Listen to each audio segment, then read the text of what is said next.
Okay. Bunch of chainsaws. Cool, right?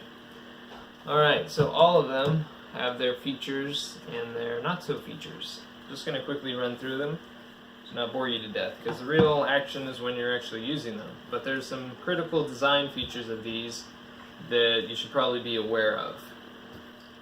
Okay, this works. Fill it up with your bar and chain oil from the top. That's going to get super messy all across everything.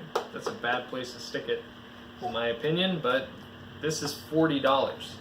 This, for the kit that comes with 2 batteries and the saw and all, is $400.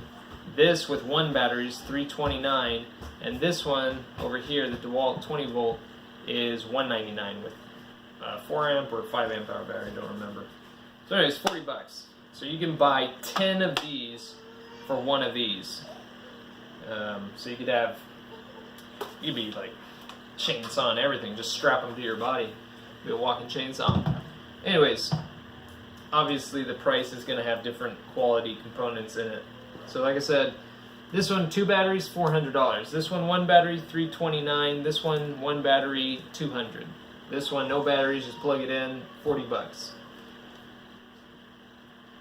14-inch, 16-inch, 16-inch, 12-inch. I've got a 14-inch bar on this 20 volt, but it comes with a 12-inch. That's a new chain on there. This one does not have a brake on it, like a real chainsaw. This is just for looks, or I don't know, to make you feel better about it. I have no idea why. Oh, I guess so if you slip, you don't mutilate your fingers. I don't know. Anyways, little safety switch. Little gauge on this side to tell how much oil you still got, and you can salt your food with what comes out of the top little beaker here. Oh, what in the world? Not really. It's like a one-way valve. Oh, that's weird. I have no idea. I guess that's to force down the oil. That's really strange. It's got holes in the top, but it seems like it's got a one-way valve in it, so you can like force the oil in. I don't know. Anyways, it's got a single tensioner slash nut, you know, pretty thick plastic here, and it tensions it and screws it down at the same time. Okay, this little 20 volt DeWalt has this system where you've got the tensioner and the 1 nut that holds it down on this. You notice the difference here? And this is my biggest beef with the DeWalts. This thing. What? Who? Why? Okay, I understand this is like homeowner, little construction guy, never going to be getting into any kind of binding situation. LOL. But they continued it. They continued it over here on their 60 volt contractor grade, super tough, whatever. Same little chintzy thing.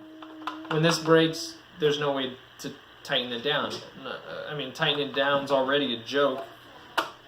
This thing is 1 nut. What is the main thing that happens with bars and chains? I mean, they got rid of the whole spark plug, catalytic converter, whatever.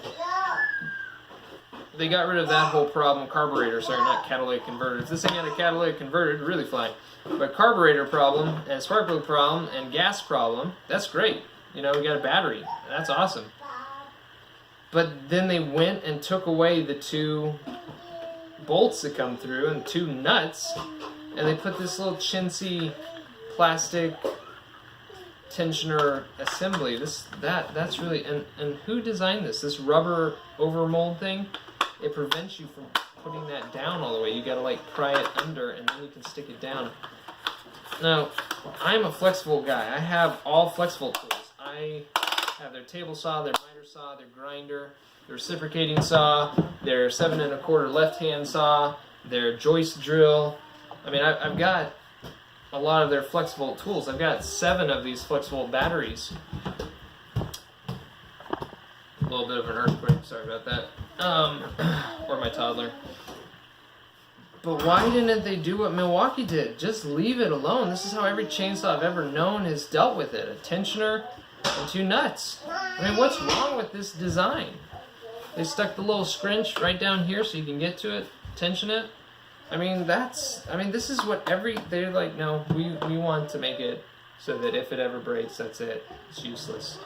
And so that you fight with this thing all the time. Over here, okay, just a standard kind of gas cap kind of knob. It's not flush with the body. It doesn't look pretty, but it works. I mean, that is thick plastic. It's not going to break. And it has two ways. If you want to stick a screwdriver in, you can do that. Or if you want to grab it with pliers, you can do that. The plastic's thick enough. You do that with this is going to break. And once this does break, you have no way of opening that. You're going to have to, like, mutilate it just to open this cap up. I mean, this is just terrible. I mean, oh my goodness, that's so hard to remove. That's just a horrible design. They've got this little, instead of having threads like this one on the outside, like a typical gas cap, they've got this little like locking plastic kind of cutout right here. That is terrible. I mean, I cannot go over how much I dislike that immensely.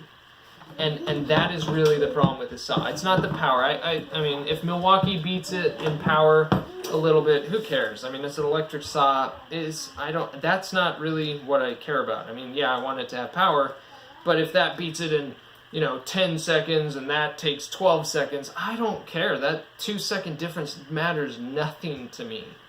What I do care about is that the thing's gonna last and that I can actually work with it without having to stop and retighten and stop and retighten and stop and retighten.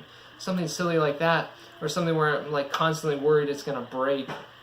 So on this little 20 volt, and I've used this only once, it already did break. This is such thin plastic that grabbing it with a pair of pliers just snapped it. So this little piece is already broken. And I know that's what's gonna happen to this too. So that's really my beef with these. They all work, I'm assuming. Like I said, I've only used this one. We're going to take them out. We're going to see how they do. And I'm going to see if my fears of these things is really a problem. Because I'd prefer to keep flexible. I've already got tons of batteries. I don't need more Milwaukee batteries. I mean, eventually I'll probably buy other tools. But I don't need 2 gigantic 12 amp hour batteries. And plus, like I said, this is $400. With the 2 12 amp hour batteries, whereas this one coming with 1 9 amp hour was $329, and then I got on Black Friday with discounts and blah blah blah down to $269, shipping and tax included. So $269 with 1 9 amp hour, and this is $399 with 2 12 amp hours. So, anyways, price aside, I'd rather keep with flexible just because I've already got the miter saw, table saw, all that kind of stuff. But I've tried to get over this. I've tried to figure out a way of overcoming this design, but I don't have a 3D printer. I can't make ABS plastic. I can't fix that. So DeWalt, please, just copy a page from Milwaukee's book. Just copy them. Because they copied everybody else. Anyways, that I like. Alright, done with chatting. We'll get out. We'll cut down a tree.